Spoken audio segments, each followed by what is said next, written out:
Hey everybody, and welcome to my N5 series in the Akai force, where I cover a topic in about 5 minutes.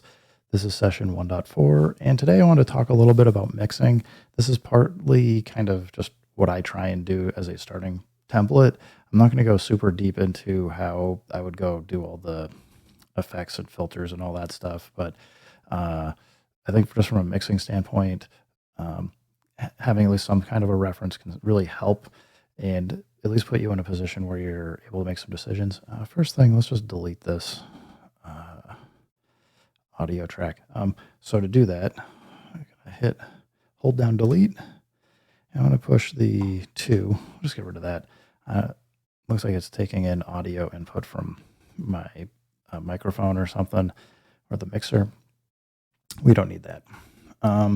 Anyway, so we've got our drum kit here. I'm just going to launch. So we got the drum kit here. We can use these cue links to push stuff down. I usually like to mix to instruments and then kind of put in compression and stuff afterwards to boost the sound up. But from the kick standpoint, I usually try and mix my kick to about -9 dB. It's hard to tell exactly where the kick is with the other notes on in the same track, but I'm going to do my best. I'm just kind of looking at it. I'm letting it go a little bit over -9 dB just to have the headroom for like the hats and stuff also going with the kick.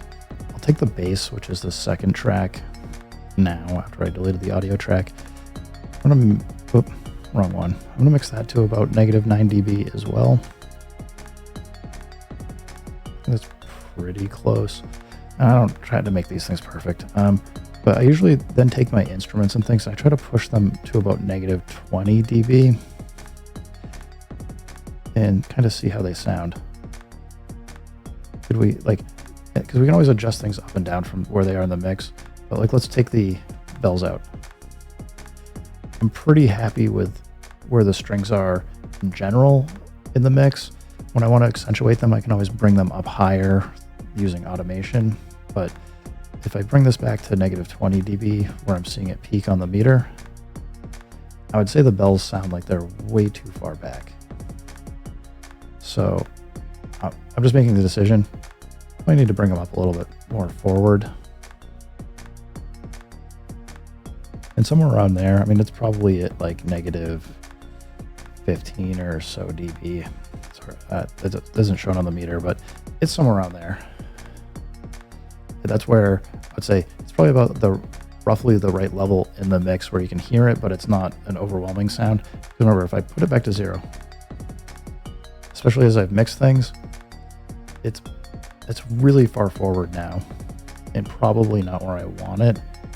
Unless you want to accentuate it, because again, we could do a clip stop.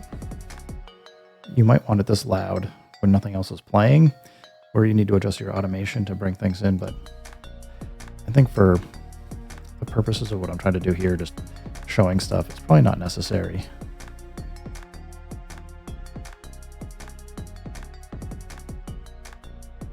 So, somewhere around there. Anyway, and again, these aren't like static. You can change them over time or use like automation to have your levels change. But this is usually where I just have as a template once I kind of get a few pieces going and I want to make sure I have enough room for everything to fit in the track. This is kind of where I go. So for now, let's stop the track. I'm going to call it a day, but hopefully that helped you guys out. Keep making beats, keep having fun, and peace.